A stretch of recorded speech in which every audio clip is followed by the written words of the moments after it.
It's just 3 weeks to go until the Cheltenham Festival. Welcome along to the latest episode of the Matchbook Cheltenham Trail. I am your host, Daniel Hussey, joined as ever by Matt Toombs and Donn McClean. And joining us, another special guest, another member of the Matchbook horse racing team, Charlie Poste. Charlie, 3 weeks to go to the Cheltenham. Can you believe it?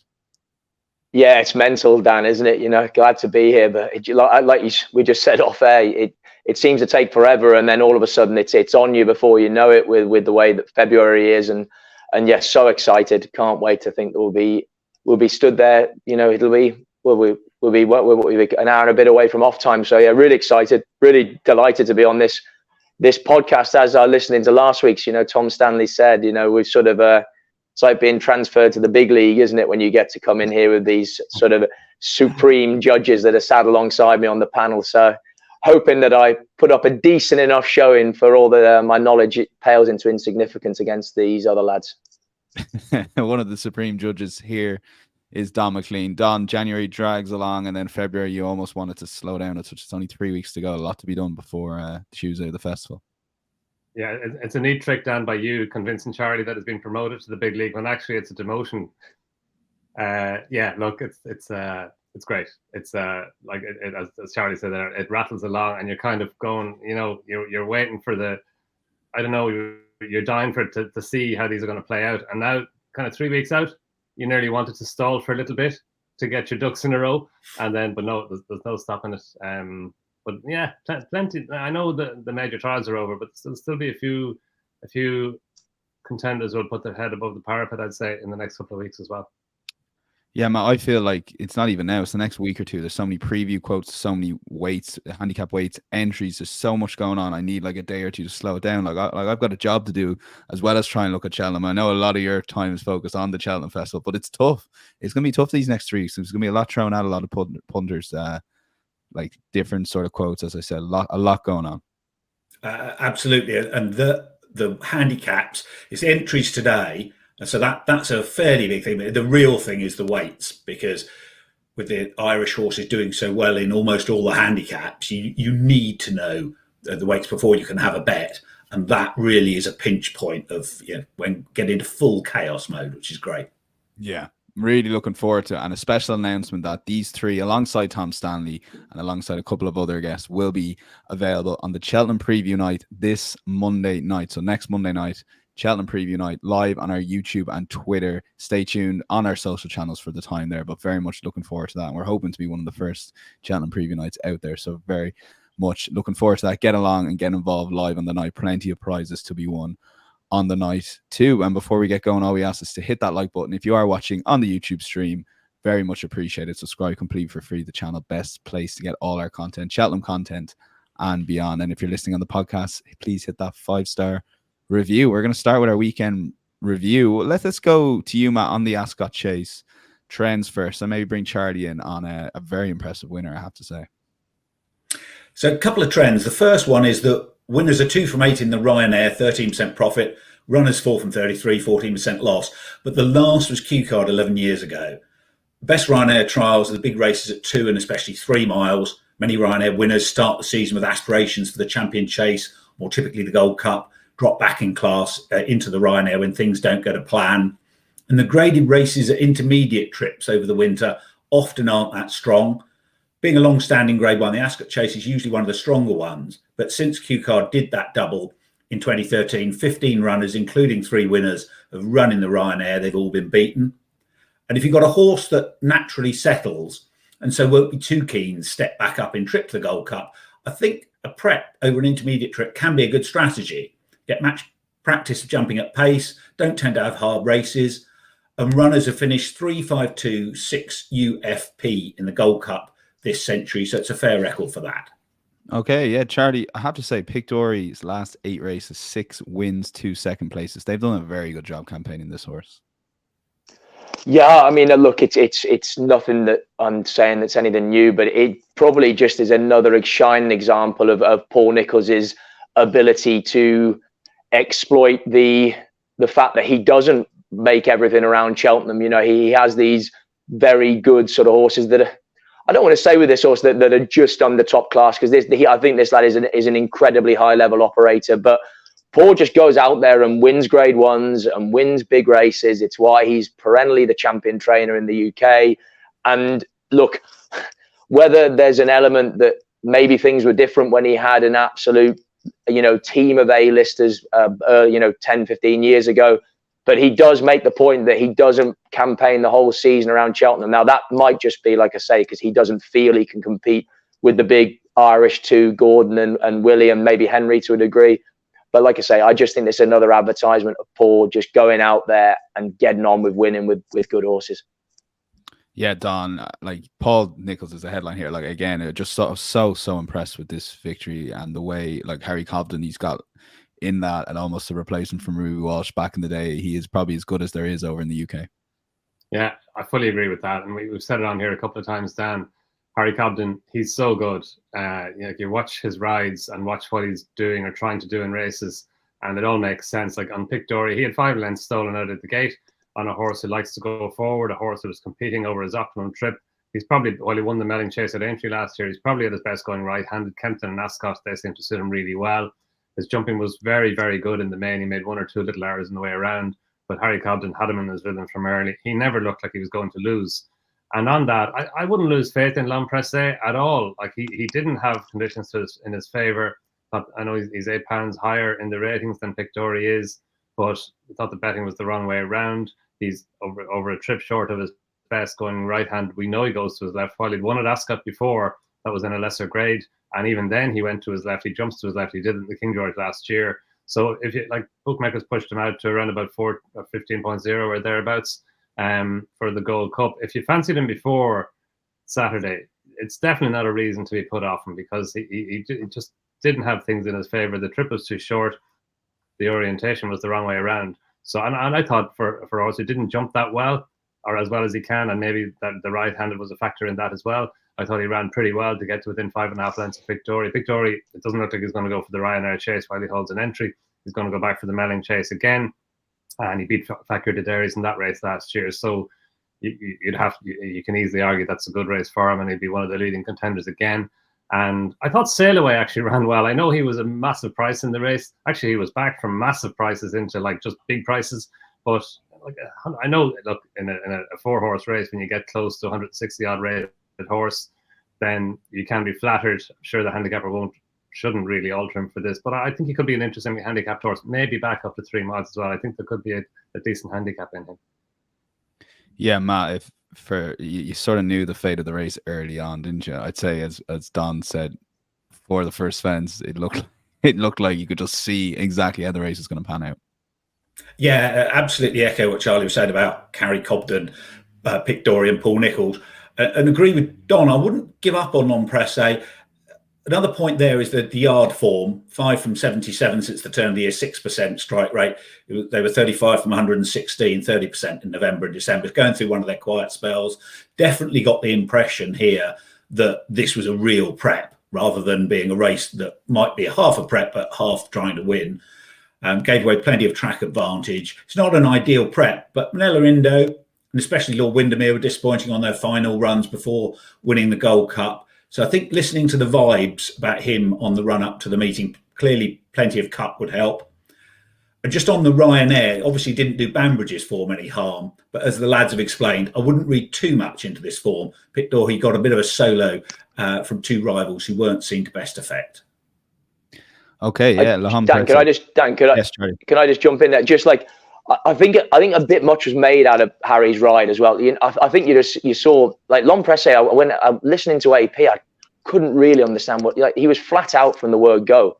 And his jumping was just okay. I think L'Homme Pressé didn't lose any sort of. If you like him for the Gold Cup, I think soft ground would be important to him now in the Gold Cup. I thought his jumping was just okay, and whether that was because the ground had dried up and the tempo, I think he'd have a much better chance in a slow ground Gold Cup than this. But I thought this was just one of those occasions where Boy Senor L'Homme Pressé, blatantly weren't seen the best effect. And I was with L'Homme Pressé and I was wrong.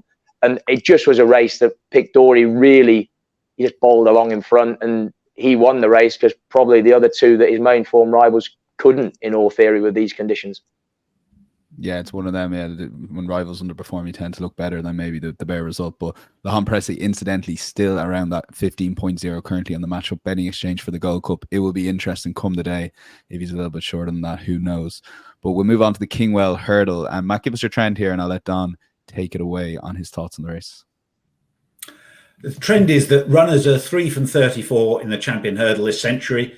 11.32% profit. Last winner was Punjabi in 2009. Used to be a key Champion Hurdle trial, especially for horses that hadn't had a smooth prep. And there's a theme developing here. Modern training methods don't like running horses just over 3 weeks before the festival. This isn't as strong a contest as it used to be since Punjabi won that Champion Hurdle in 2009, having been third in the Kingwell. All 16 Kingwell runners, including 8 winners, were unplaced in the Champion Hurdle. Yeah, Donn, the mean line, a decent winner for you? Yeah, he was a good winner, Dan. It was a short enough price now in a Grade 2 race, but he did it well. He probably won with a bit more in hand, and he only got home by a length and a half in the end from Conor Mercer, Lorna Fowler's horse. Around a good race, he stayed on well. He came clear of Gushin, but the main line, he always looked the likely winner. I thought he probably did well dropping back down in trip. I thought when he won the or when he finished second in the Lanzarote Hurdle last time, that looked like his trip. I thought it opened up new avenues and new potential avenues for him going out in trip, that he could be a 2.5 miler. Like, he ran well in the Greatwood Hurdle in the early part of the season behind Beric O'Lord, who enhanced that form obviously last week in the Betfair Hurdle. But in the main line did it nicely. I would have thought that, as Matt was saying, it's not really a Champion Hurdle trial anymore. Like, there was no horse in the race rated 150 or higher. And even in the Kingwell Hurdle, that's unusual. Like the normal, like the So Royals and the Yanworths, like they're horses who are rated 100. I think Yanworth was 160 odd, but they're normally 150 odd rated horses. 149 Rubo, I think, was the highest rated horse in it. So it even wasn't a strong renewal of a Kingwell Hurdle. But in the main line, Kerry Lee's horse, he did well to win it. I could see maybe going forward, if they go for the Coral Cup, that would probably be the race for him. But he got £6 for winning, which I thought was harsh enough. He's up into the 150s now. But I still think there could be more to come from him over going out and trip, over intermediate trips, 2.5 miles or thereabouts. Okay, Matt, for you, your thoughts? Yeah, I'd echo that, and I had an eye on him for the Coral Cup. That is a race where classy types have a good record from high marks. Commander of Fleet 152, William Henry 151, Whisper 153 have all won in the last decade. So I wouldn't rule it out for that, but if you were planning it, you'd think you wouldn't have gone for this race and got the extra £6. He is still in the Stayers Hurdle. Horses with 2 mile graded form have a great record in that. So maybe it'd improve again. The other option that Kerry Lee's talking about is taking him over to the 2 mile 4 grade 2 on the Irish National card at Easter. She saddled Carmel Lock to win the grade 1 novice chaser, that card, in the past. But I definitely think he's a horse with a bit more to come. And yeah, Charlie, Tom Stanley's Goshen ended up staying on for third. So I guess his next project might be to supplement him for the Stayers. Who knows? With Goshen and Tom Stanley alike, both maverick characters, you wouldn't know what would come next, would you? In all honesty, crikey, I think Goshen adds interest, as I think Dan Overall said, and wherever he turns up. But I don't know what the next move is with him right now. Guard Your Dreams, I thought, was one that might be one to keep on side. He'd been off a long time, second run back now, dropped a further £3 down to 137. It might be interesting to see whether he can find something through the spring. And as the boys have said, Nemean Lion, really likeable horse. Again, probably an advertisement of Golden Horn as a potential coming force as a jump sire as well. And well placed by Kerry Lee. The £6 rise will make it more difficult. But whatever he does, he's just a very, very likeable horse. Colonel Mustard, again, bumped up 2, which I thought was harsh for finishing second. He hasn't won since October 2021. And for all that he's a lovely horse to own, he's a difficult horse to place for win purposes. Okay, yeah, we'll move on to the Red Mills Hurdle. Matt, hit us with your trends and then your thoughts on the race, and then I'll bring in the other guys as well. Trend is that runners are 2 from 18 the Champion Hurdle this century, 140% profit. But again, last one, Hardy Eustace in 2005. Ground was really testing, even by Goran's standards. The winning time over a minute outside standard, which you don't often see for a graded hurdle over 2 miles. Doing to Win went too quickly, effectively left a match. Lantry Lady was getting a stone from the 4 auction winner, What's Up Darling. On bare form, he's looked at an early to mid 130s novice, so she'd want to be beating him easily at the weights if she's going to go for the mare's hurdle, and she did. She could be anything. Whether she's streetwise enough for a mare's hurdle remains to be seen. Her only 2 runs so far have been on deep ground at Gore, and she's by Sant to Sant, so whether a sound surface would be okay for her, a bit of a question mark. She was 41.0 before the race, around 26.0 now, which looks about right. Henry did say he thought she was well short of fitness for this, so she must have a good level of ability to win like that under those conditions. Fascinating to see what the vibes are in the run-up to the festival. Could be one for momentum punters, especially if she gets her ground. You wouldn't imagine Lossiemouth would want to swamp at 2 mile 4. And What's Up, Darling, having his 4th hurdles run here, now qualifies for the festival handicaps. He's run exclusively at 2 miles so far over hurdles. He's a point winner. His bumper runs are over 2 mile 3 and 2 mile 2. Full brother to Ben Pauling's Your Darling, won a 2 mile 5 handicap at Ascot earlier in the season. And Connections have won the Martin Pipe with Champagne Classic and Blow by Blow in the past. So he's one of those. I'll be interested to see what sort of mark he gets next week. Okay, yeah, Don, those top 2 in particular, anything to take away along with some of Matt's comments there on both of them?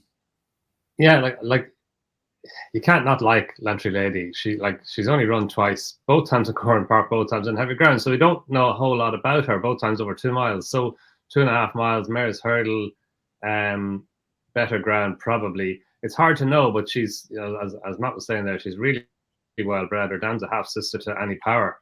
So there's a lot to like about that. She's obviously had her issues. She's obviously fragile enough, or has had a setback that ruled her out until now. And she didn't make her racecourse debut until last March at Corran Park, so even later in the season. But she's got that win on the board. She did it well. She stayed on really well. Like soft ground or heavy ground at Corran Park, it's quite a unique test. So we don't know if she can translate that to somewhere else. We don't know that she can't, but she still has to go and do it. But I think the step up to 2.5 miles, that should suit her for the mare's hurdle. Henry was talking afterwards. He seemed to be going, like, not going home, but definitely positive about going for the mare's hurdle. The owners like to go there. They're the winner there last year as well. So it looks like she's going to go there, and she goes there in good form.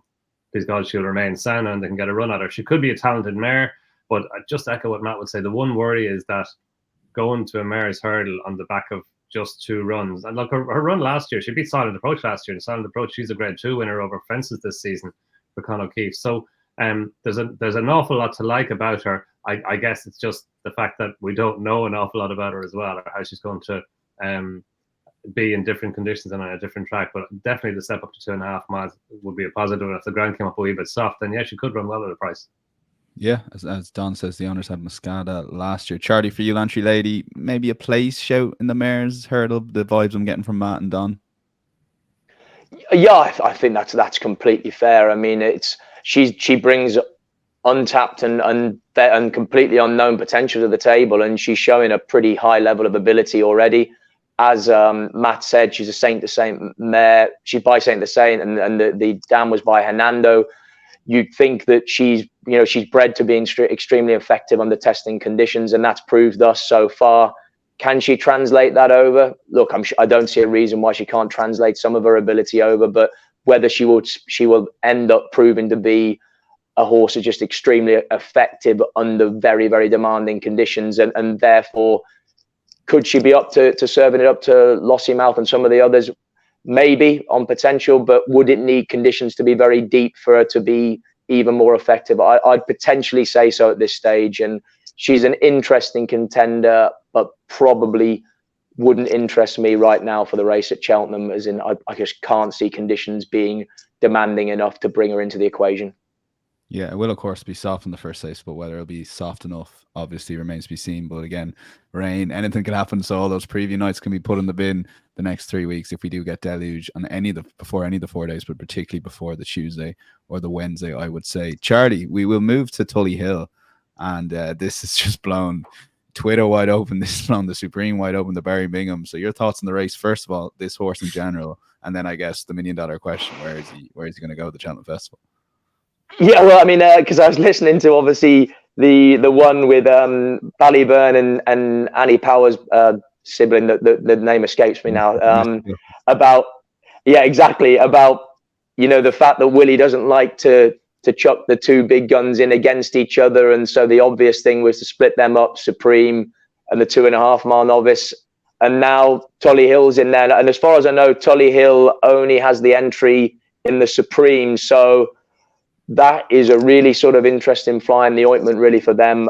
There was nothing not to like about this performance. You know, jumped off, showed a tremendous attitude and mindset through the race, hurdled efficiently, and showed bags of stamina at the end of the race to put distance between him and no flies on him, which I think, again, is a very effective weapon in a Supreme. You know, the ability to travel strongly and finish off effectively has been shown time and time again to be a potent combination in that race.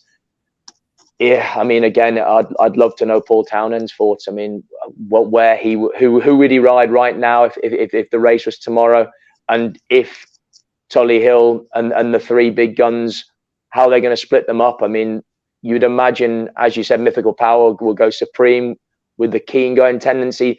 Does that make it ever more likely? And Matt and Donn know more than me that Ballyburn is therefore going to end up in the 2.5 mile race. It's going to be really interesting. Willie Mullins bingo, as Matt Toombs says.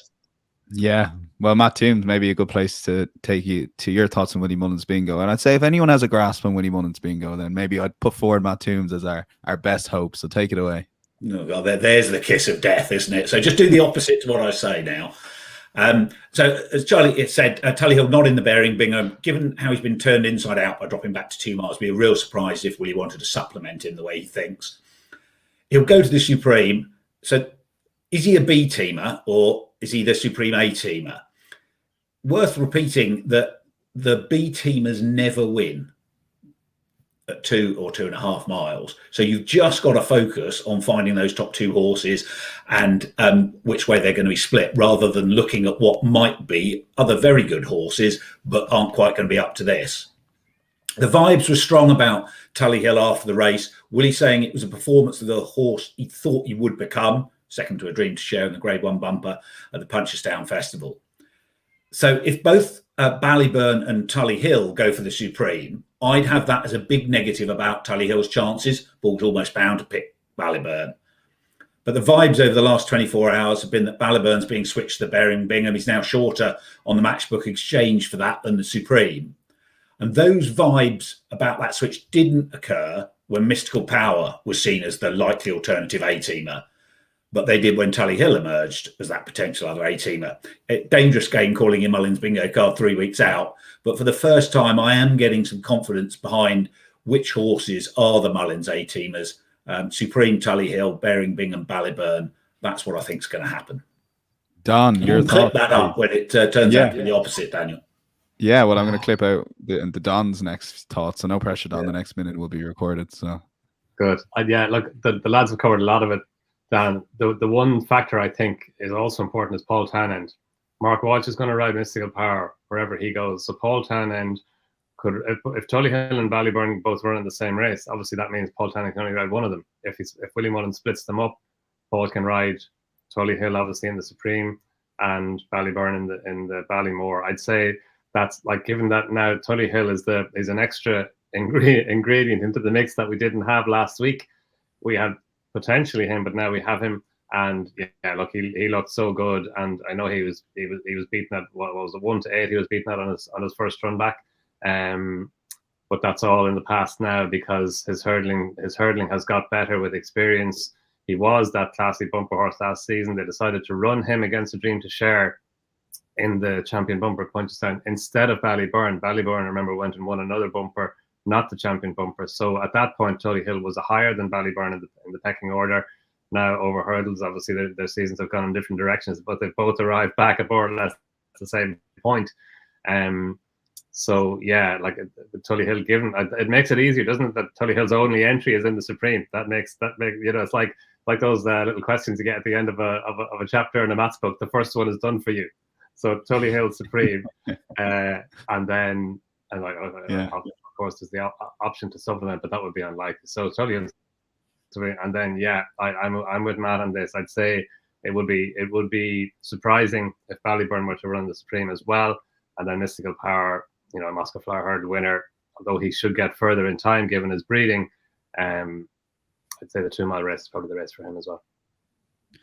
Yeah, look, they constantly change on the Matchbook Betting Exchange. Actually, right now, it'd be clipped in a little bit shorter for the Supreme, but by and large, Matt is correct. There was a lot of money towards the Bearing Bingham there. It is one to just monitor the Matchbook Betting Exchange over the next couple of weeks till we know, and I'm guessing it'll be a last minute decision, but maybe not. Maybe we might find out in the preview night circuit. Someone might have a few drinks, one of these preview night circuits, and maybe spill the beans on that. We'll go to Eyecatchers here. Matt, start with you. We have 3 Eyecatchers from the weekend. Yes, and it's hunter chase season, so we have the annual puzzle of how much ability does this formerly smart veteran retain. 12-year-old secret investor won the Denman 3 years ago, rated 162 at his peak, fell at the first of the Festival Hunter last season, won his other 4 hunters, including the Horse and Hound Gold Cup at Stratford. Wouldn't have been in love with the soft ground at Fakenham, but he goes well fresh, still rated 140. If he's in the same form as last season, then Tiger by the Tail was putting in an eye-catching performance when unseating Gina Andrews at the last on Friday, well on top of the time, albeit in receipt of £5. He won 7 of his 8 points, fell 2 out and looking set to win the other one. He was entered but not declared for the Hunter at Taunton today. That's now the last Hunter before the deadline, so he won't get the extra qualifying run in to be eligible for Cheltenham, which may not be a bad thing. He might be better getting more experience of fences under rules this season with a view to going to the festival next year. I could see him running up a sequence in ordinary hunters during the spring. Secondly, one thing that catches the eye is when a horse is well backed in the betting for no obvious reason. Keep a record of horses that were heavily backed at the festival, especially if they didn't perform, trying to work out if the gamble was just misplaced or whether they might be underestimated in the future. One well-backed horse at last year's festival was Rapper in the Kinmure, who was punted in from 26.0 to 15.0 on the day, bled there and was pulled up. Been pulled up on 2 of his 3 runs this season too. Had been a decent 8.5 lengths fourth to Broadway Boy of 140 in between.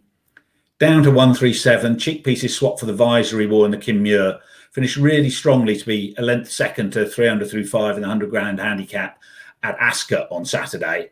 Henry Daly's horses hadn't been firing over the winter, seem to be running into form now. Be interesting to see whether he's entered for the Kinmure again today. It's up £1 to 138. That test of stamina ought to suit him, especially if there's a sound surface. He's neither straightforward nor reliable, but he's the type to pop up at a big handicap at a huge price sometime during the spring. And then finally, also put up as an eye catcher before, San Felicien. That was after he was second in the beginners at Goren last month, having taken a fierce hold. Back over course and distance on Saturday, settled a bit better, won cosily. Looks like a big field handicap suited much better. Going back left-handed probably help as well. He only beat Spanish Harlem by half as much as he did last month, and that really screamed festival handicap. Worth remembering, he came over from France with a huge reputation, touted as a champion hurdle contender, backed off the boards for the Coral Cup 2 years ago off 149, went off 5.5, but bombed out, was off for 20 months. Rated 147 over hurdles in Ireland, doesn't have a chase mark. He was beating Aim Deji, 130 hurdler, and Spanish Harlem, 131 hurdler, between 3 and 4 lengths on Saturday. So purely on chase form, he probably ought to be getting a mark in the high 130s, but he has got that hurdles rating. It'd be fascinating to see what the BHA handicapper actually does give him a next Tuesday. I imagine he'll be entered in the plate. Okay, that's Tiger by the Tail, Rapper, and Saint Felicien. Matt's eye catchers this week. Charlie, your 3 eye catchers for us. Looking forward to this now immensely. Yeah, so start off at Ascot. Shambler in the, he ran the big 3 mile handicap chase there and finished third again, running well enough. I think probably I was actually having a chat with Harry Skelton about it last night. I think, no different to human athletes. I think maybe we underestimate how much time it maybe takes these horses to build confidence after a layoff or a setback. This horse had been very disappointing in his first couple of starts back from a break. Before stepping forward, finishing in third in a funnily run race at Ascot, over 2 mile 3 on his penultimate start, and then again stepped up to 3 miles at the weekend behind 300 through 5. He finished third, showed up prominently, got a little outpaced, and then kept galloping. He's down to a mark of 143. I put him up as a selection last week on the pod, and I do think there's still a big day in this horse. He's a Grade 1 winning novice chaser. He's £9 lower than his peak rating. and like I said, I just get the vibe that he's building confidence through running after back from a layoff. And, you know, no different to us. If you, you know, broke your leg or you know, torn your knee, it can take a while to trust your body again and get back into the swing of things. And I think the Skeltons are excellent at sort of rebuilding these sort of horses. Harry again mentioned, I think he's going to have an entry in the Ultima. And, you know, it just wouldn't surprise me, whether it's Cheltenham or entry beyond that, if there wasn't a big day in this lad somewhere through the spring, because he's got heaps of back class to kind of make that a possibility. Next up is another old friend of mine that ran in the Ascot Chase, Ahoy Senor. Again, you'd love to know what's going on in his head. Often has ran left-handed, jumping right. And then, of course, ran right-handed at the weekend and logged out to his left the whole way. Was given a more sort of reserved ride by Derek Fox in a race, as we discussed already on the pod, that Pic D'Orhy basically bounced along in front and won as he liked. But this horse only ever won once before the new year in his career as well. For me personally, I think if he fell in the Gold Cup last year going okay, and then he went to Aintree and Brian Hughes rode him, and I genuinely think if he hadn't made such a hash of the last, he'd have given Shishkin an almighty run for his money at Aintree in the bowl. And he's got a massive amount of talent. I thought he jumped pretty well on the main at Ascot, and again building momentum. The run before that behind Capodanno in the Cotswold Chase, Derek Fox's iron leather snapped, so he was basically ineffective on him from the back of 4 out. So this horse could be one of those that is sort of primed to peak in the spring in a big race. And I mean, he's a massive price for the Ryanair and the Gold Cup. Again, whether he's quite good enough and to put it all together to win one of those, but it wouldn't surprise me to see him run a massive race. I think he's sort of 37.0 in the Ryanair, and oh God, he's 64.0 for the Gold Cup. Big engine, and again, even if it isn't Cheltenham, maybe there might be something at Aintree in the bowl or something like that. So he's a horse I'm going to be following closely through the spring. And then a non-Cheltenham horse, but one that really took my eye back again at Ascot in Peak Rock's novice hurdle is Juventus de Brion, again for the Skelton Yard. A Bucks Boom horse that's only had, this was his second start, finished third on debut at Exeter, and finished third again behind Peak Rock and in the Waterside. Granted, in the Waterside was conceding plenty of weight, but just go back and watch the way this horse went through the race. Looks like he's got a really sound mentality, racing behind the bridle the whole way around. Harry kind of niggling him along to keep him in there, but jumping, showing really, really good technique. And I just love the way from turning in, the horse really got down to it and finished off well. And he was doing all his best work through the line over 2-3, which is a sign I love to see in a horse. I think I got the impression that might be him done now for the year, and they'll retain his novice status for next season. I think they think a lot of him.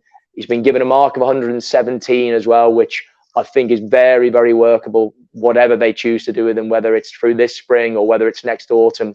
But Juventus de Brion, I think, is definitely a name for the diary, for the Skeltons, who I think, as British operators go, are as good as any when it comes to setting the plan for the horse. So that's my three. I like that. Juventus de Brion, one to keep an eye on, and 2 old favourites, Shamblu and Ahoy Senor. Donn, you're an Ahoy Senor man, obviously, so maybe Aintree this year, but take it away with your 3 eye catchers. Yeah, continuing the Skelton theme, I thought the King of Rye Hope ran a big race in the Reynolds-Town. He only finished 4th in the end, but he travelled through the race really well. Harry Skelton gave him a really patient ride in behind horses. He was the joint lowest rated horse in the race. And when he took him out on the run to the last, he looked a likely winner. He traded about 2.06 in running. He got the last wrong. And now maybe he was tiring anyway because he didn't go on again on the run in, and maybe he was coming towards the end of his tether, and that's why he got the last fence wrong. But I'd still be happy enough to try him again at 3 miles. It was his first run over 3 miles. I thought he passed the test well. He won over almost 2.5 miles at Chepstow in the early part of the year. He's off a mark of 129. He's only up to 137. He just got £3 for that. It was a grade 2 race. I know the Reynolds-Town maybe isn't, well, it's not the Brown Advisory trial that it used to be. The winner's not even entered in it. He's in the National Hunt Chase. I may not even go there. But I just thought the King of Rye Hope, it was only his 4th chase ever as well. And I think maybe ridden more forward over the trip with, now that we know we nearly know that he gets it, I think they can maybe be a wee bit more confident in him that he'll get the trip. And I think that he could be a well handicapped horse now, in 137 back over 3 miles. Second one is Man, Gavin Cromwell's horse, winner of the Haydock Grand National Trial. I'm annoyed about Yemen. I didn't back him.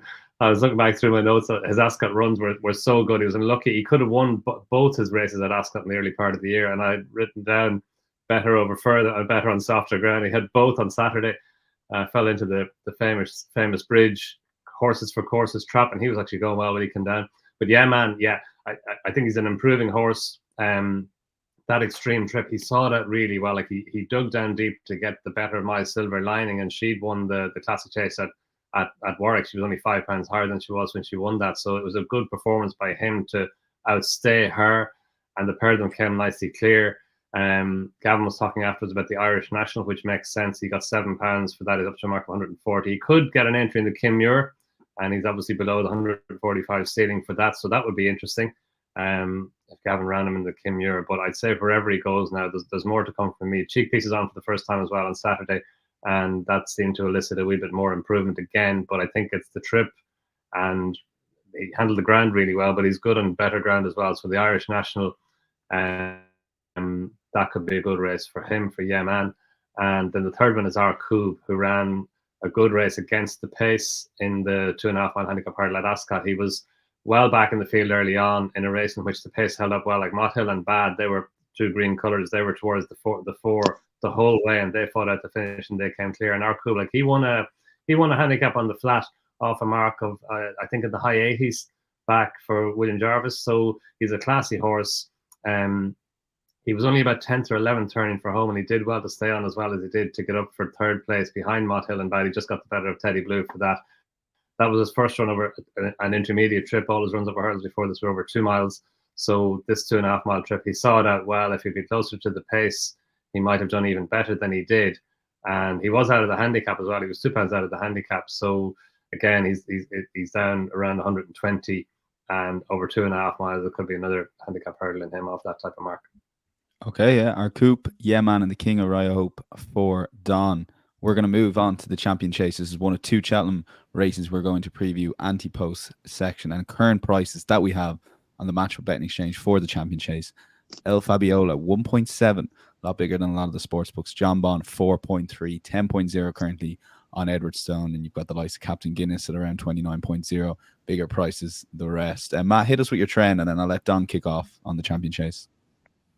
14 of the 23 winners this century had already won a chase at around 2 miles at the festival.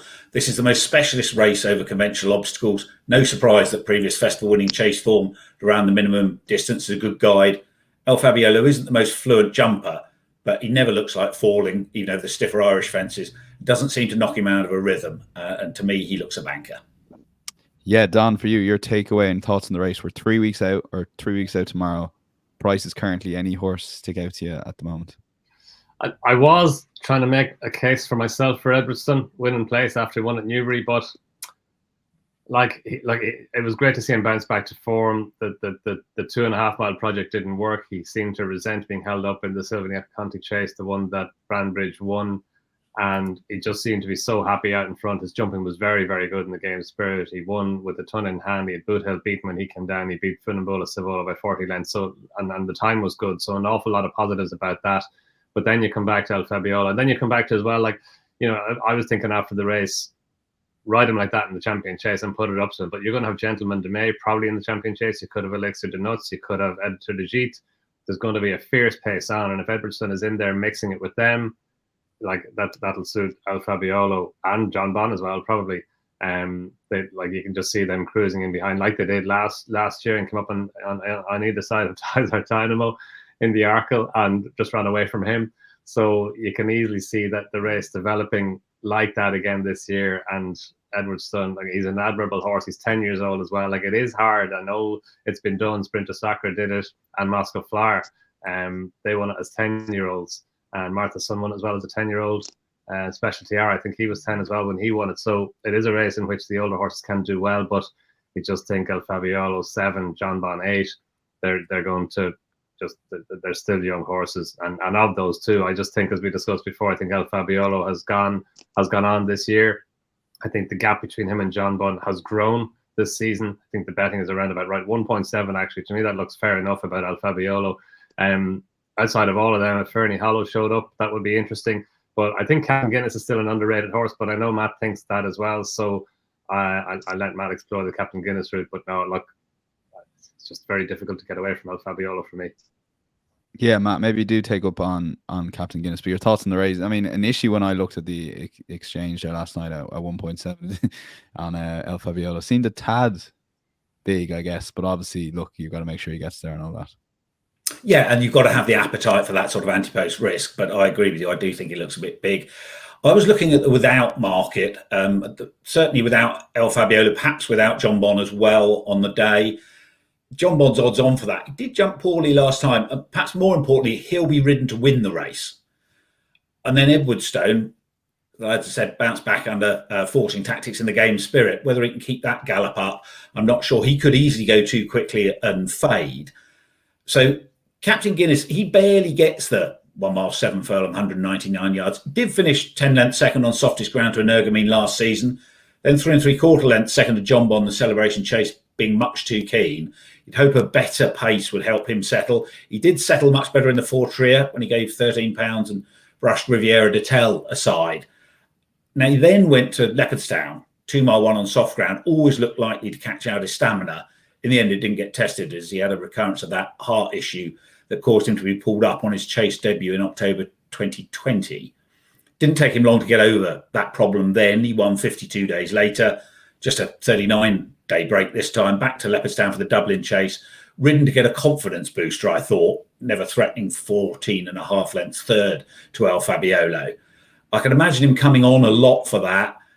If you get a sound surface to eke out his stamina, I could see him finishing second again, or maybe third behind JONBON. He's about 9.0, I think, in the without markets at the moment. So that potentially looks decent value, because I can see some of these, and this is crucial, obviously, in the without markets, being ridden to win the race. And if we're going to get this fast pace, as I think we will, that Donn was explaining, then some of them could go out like a light, and he could easily pick up the pieces. Yeah, I do think Captain Guinness is the overpriced one for me anyway. Just looking at the track's going to suit the trip, like you said, man, almost 2 furlongs between that and Leopardstown. And I do think he'll be properly primed for the day like he was last year. And then he was a surprise second in the end. So, Charlie, Donn spoke about similar to the Arkle last year, but Dysart Dino being replaced by Edwardstone, who leads, and then has JONBON and El Fabiolo on either side. And it's just a picture you can't really get out of your head, and I could just see happening. Is that where you sort of see it? It's just between the top two? Yeah, I do, Dan. I mean, I look, it's a race to save it. I mean, I think in any normal sort of environment, JONBON would be a very worthy favourite for a race like this. But in El Fabiolo, he comes up against possibly the best jumper in training. Can you say that ability-wise? Chaser, potentially, I would say, from what I've seen. I mean, again, much is made of El Fabiolo's jumping style, but like I think Matt said, he never looks like falling. He never really gets his back end too high when he's making slightly ignorant mistakes, and he seems to have his own very effective technique, which seems to be pretty secure. Before, I think the other day at Cheltenham, you'd have said that JONBON was the better jumper of the two, and it just all unraveled for him, didn't it? You know, but I think it's easy to overlook what a humongous effort that was for him to get so close to winning that race. I mean, there's an argument if he'd have jumped the last and seen a good stride, James Bowen, he might have still won. And to win after making what was basically all but falling at the top of the hill, I think marks him up as a huge effort. I think the race is made for the pair of them. I think with Edwardstone, Editor Jeet, and all that pace pressure, we're going to have a strong gallop. And I hear Matt's argument about horses that aren't ridden to win the race, but I'd have thought the top two in the market are just going to sit off this crazy tempo, and it's going to allow them to relax and hopefully find more rhythm as they're able to kind of drop their head and relax into the racing. So I think it's made to suit both of them. I hope they both come down to the second last with a chance. I personally think El Fabiolo is just better than JONBON now, but I even think the without market, where JONBON is just a shade of odds on, is actually an interesting bet in itself, because I think his level is just a lot better than the rest of the opposition as well in this race, Dan. Well, Charlie, just as an ex-jockey yourself, right? So you mentioned pace, and Edwardstone's going to go forward, maybe Editor GG. It could potentially be a burn-up, but surely as a jockey, and I know it's the biggest stage of all, you're aware that it could potentially be a burn-up out in front. So the two at the front are surely going to try their best to keep the pace somewhat, reasonable for their horses, give themselves the best chance? Is it just the case that the horses get lit up with another horse beside them, little things like that, that it's almost hard to stop in a big championship race like this?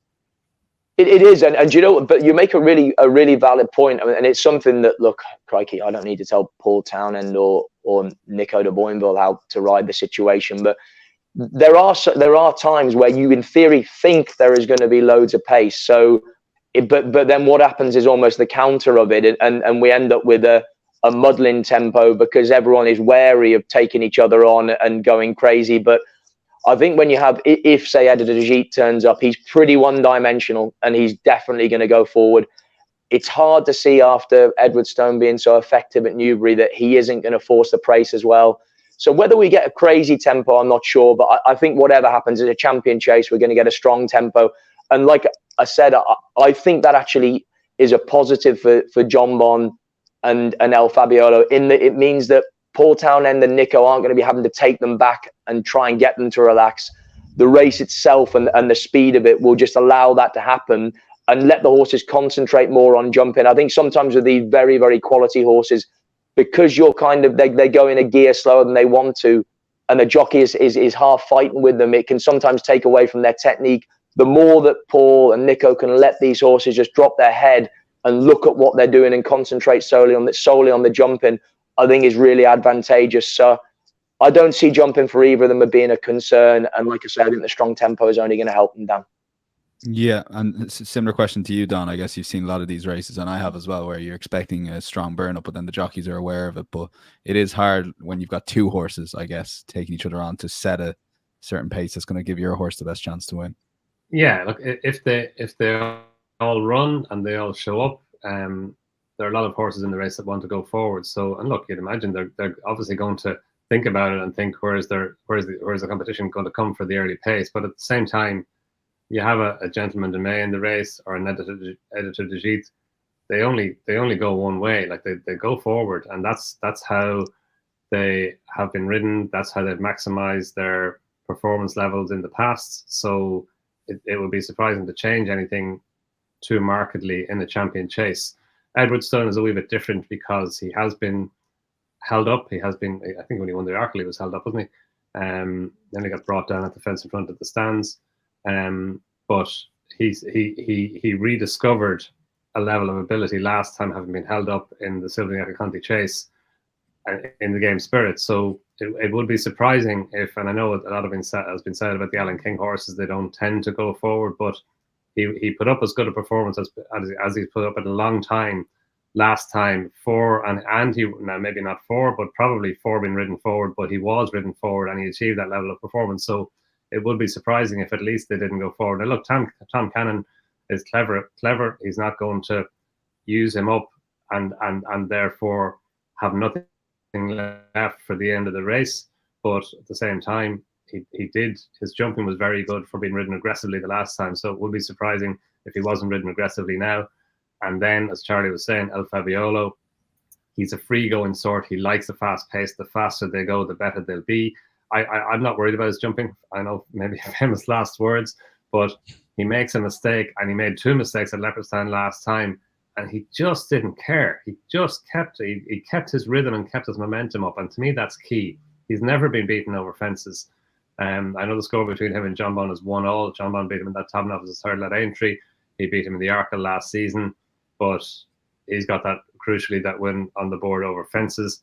And I think he's gone forward again from that. Like when JONBON beat him, he was very inexperienced over hurdles, and JONBON wasn't. But JONBON had lots more experience. So I think El Fabiolo was just a better horse than JONBON. JONBON's top class, and he ran a massive race the last day after making that horrendous mistake to nearly win it.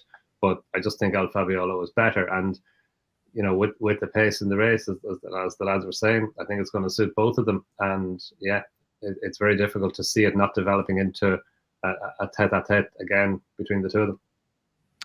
Yeah, Matt, I guess that would suit you a burn up for your selection perhaps, but I guess the best way Edwardson can maybe win this track, Editor de Gite, for a certain point, and maybe Tom Cannon starts press and go a little bit early, not necessarily the full tank, but just enough to get away from the field a little bit. I'm trying to make the case, and a mistake in behind from JONBON and El Fabiolo could set it up for an Edwardson maybe if he gets a bit of a run on the top 2. Yeah, I think you're right. I suspect if they all turn up that Edwardstone will go positively, but will take a lead from Gentleman to Me and Editor de Gite, and goodness knows what'll happen if Fernie Hollow turns up. I mean, Captain Guinness, a little bit between the devil and the deep blue sea, in the sense that, yes, you want the others to go too quickly up front because it makes it easier for him to finish second or third in the without markets, but also he is a suspect stayer. So, if you have it, make it a real end-to-end gallop, he might not get up the hill.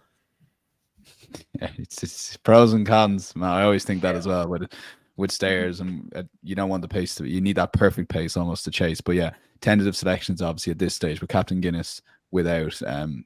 Charlie doesn't like the JONBON without the angle being the top two, and Don's got 3 weeks to make that case for Edwardstone. So hopefully he gets there eventually ahead of the day. So we'll lock them in. Triumph hurdle time here. Matt, bring your trend in here, then I'll go through prices. 2 of the last 3 winners weren't novices. And the point about this, the French 3-year-old hurdle season beginning now, juvenile races are open to second season non-novices. Last year's winner, Lossiemouth, won a hurdling debut at Auteuil, 3rd of April. And 3 years ago, Quilixios won, having won his hurdling debut on the 2nd of March at Compiègne. The experience advantage of having started racing over hurdles so early can be just as valuable as lots of races. Horses learn at home too over a period of time. Charlie's probably best placed to talk about that, these young horses. And Sir Gino has that advantage, having won at Auteuil on the 18th of April. He's looked fantastic so far, demolished Burdett Road in the finesse last time. I didn't spot a star in the Spring Juvenile at DRF. So for those who like getting stuck into short price favourites, he's about 2.0 on the Matchbook Exchange, odds on in the sports books. I'd say Sir Gino is one of the best value shorties in the anti-post market. Wow, big words. Sir Gino 2.0, Majbur 9.6, 11.5 Cargies. Got the likes of Burwood Road 19.5. He'll need to respond big time to overturn that form. Bigger prices the rest. One of them will ultimately be your selection, Charlie. But would you have broken in any of these young recruits, and then give us your thoughts on the race here?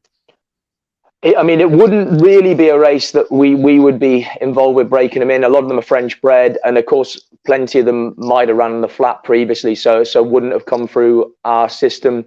Again, Matt makes a really strong point. Then the not novice thing of half blew my mind initially when you put those trends through, and then I looked through it and understood what was meant by it. But it is a very, very interesting point, and the experience a lot of these French horses have before they come over, it has to be key.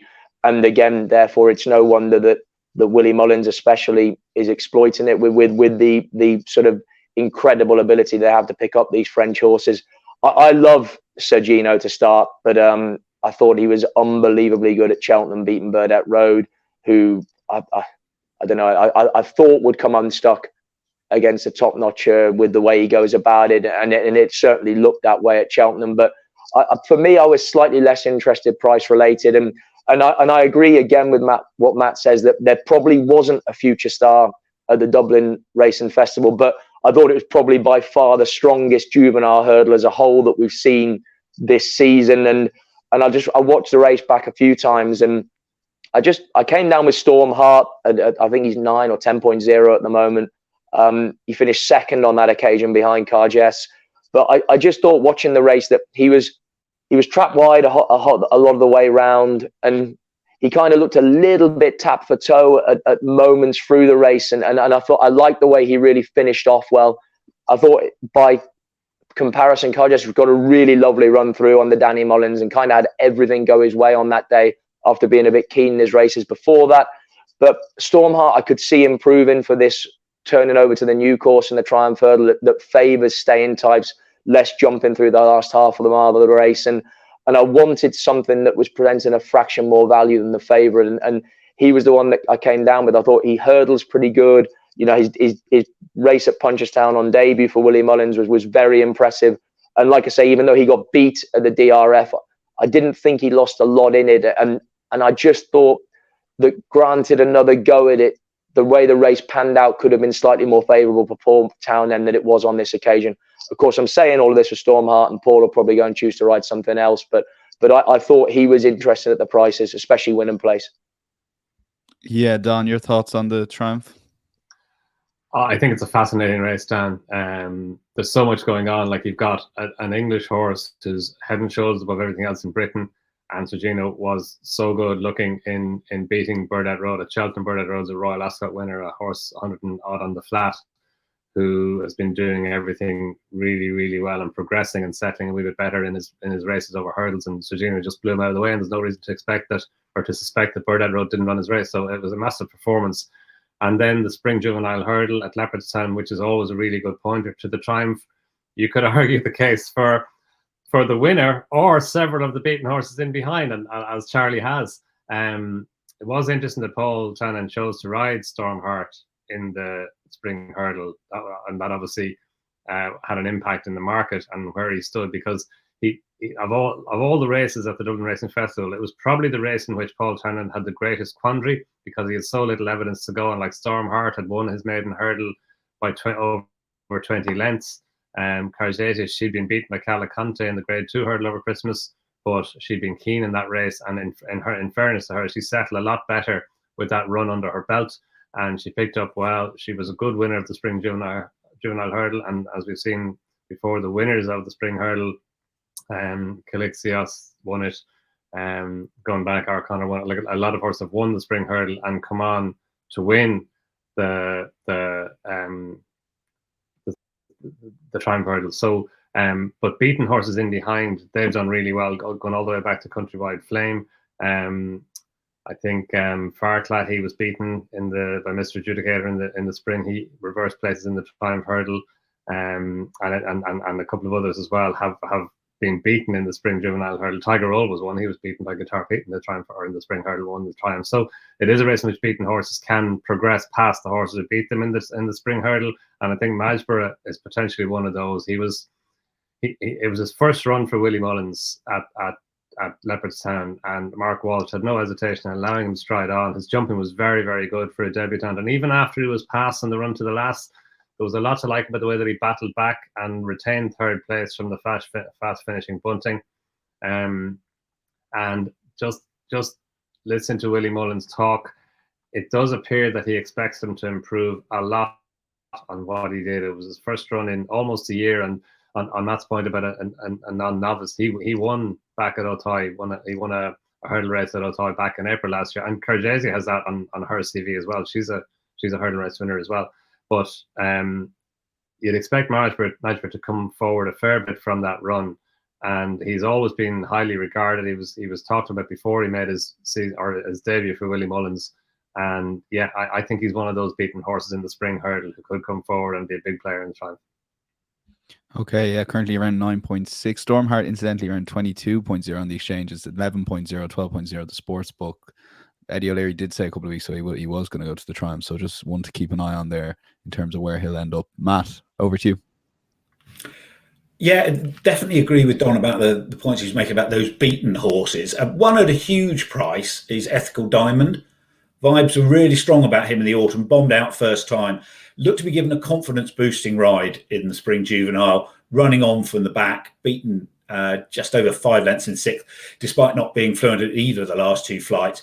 He might be one for momentum punters. If the vibes are that he's coming on leaps and bounds in the run-up to the festival, a bit like Tully Hill did recently, better ground would probably help him. So he's one to keep an eye on. Okay, yeah, 55.0 on the Matchbook Betting Exchange. Big old price on the Triumph there. But yeah, 3 weeks, just over 3 weeks of that to the Triumph. That's us done for the Matchbook Cheltenham Trail. Charlie, always give final word to the guests. Looking forward to the Cheltenham Festival. Any horse that you're like nap material already, don't want to spoil next Monday night's preview, but you don't have to necessarily give it a nap, but give us something to get excited for Cheltenham. Yeah, I mean, I'm fascinated to see the target, and I'm hoping it's going to be the 3-mile and the Brown Advisory, but I really like Grey Dawning. Again, it seems like I'm Team Skelton all the way at the moment, but I think he's a really impressive horse. I love the way he goes about his racing, and I think he'd be ideally suited to that test. So Grey Dawning is one I'm really looking forward to. Okay, yeah. You said you're speaking to Harry Skelton. Would you speak to him regularly? Would you be good friends, or would it be a case that you were following up on the couple of horses each weekend, or how does that work? No, I'd be good friends with them both. You know, we'd spend a lot of time together. You know, like same sort of social group. So we'd have a lot of discussions. I was actually talking to him last night about Grey Dawning, and it was look, they know better than me, but it was making me anxious because he was on about Factor File and a few others, and that if the ground was slow, he might end up switching over and going Turners rather than Brown Advisory, which for me wouldn't be what I'd do, Dan. But then I don't train over 100 winners and multiple Grade 1 winners every year, so it's we always have some interesting discussions. They've got strong opinions of Skelton, so there's never any sitting on the fence. So either way, they're very happy with the horse. And do they listen to your opinions at all? What do you think, Dan? Thought so. I just wanted to double check. My thanks to Charlie Poste. He'll be back Monday night. Our regular horse racing podcast team will be back this Thursday afternoon. My thanks as always to Matt Toombs and Donn McClean. Keep an eye out for all our Cheltenham content on our social and YouTube channels. Until then, enjoy the week's racing as much as you can in the build up to Cheltenham. We'll chat to you next week. Bye bye.